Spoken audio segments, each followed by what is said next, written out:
আম্মা, আপনি সকাল সকাল এরকম মরা কান্না শুরু করছেন কেন? এই লিমা লিমা লিমা লিমা তোমার গলা টিপে ধরছে রফিক। এই তুমি মার গলা টিপে ধরছো? কি বলো তুমি এসব? আমি তোমার আম্মার গলা টিপে ধরবো কেন? গলা টিপে না ধরলে মা এরকম করতেছে কেন? তো তোমার আম্মার জিজ্ঞেস করো এরকম করতেছে কেন? ওই মহিলার সাথে পরকিয়া করছে। আম্মা কি বলতেছেন আপনি এসব? আপনি আপনার মেয়ের জামাইয়ের নামে মিথ্যা অপবাদ দিচ্ছেন। মিথ্যা অপবাদ কেন দেবো?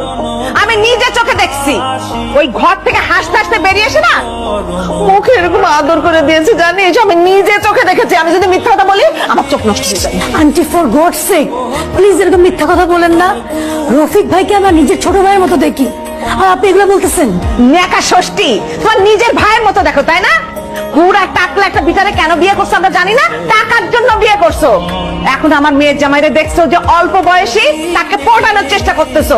ওই বুড়া বেটা যখন মরে যাবে তখন যেন আমার মেয়ের জামাইয়ের গলায় ঝুলে পড়তে পারো, সেই জন্য আমার জামাইয়ের পিছনে লাগছো। ওরা আমি এখন ছাদে দিয়ে আসবো, আর তুমি গিয়ে নিয়ে আসবা।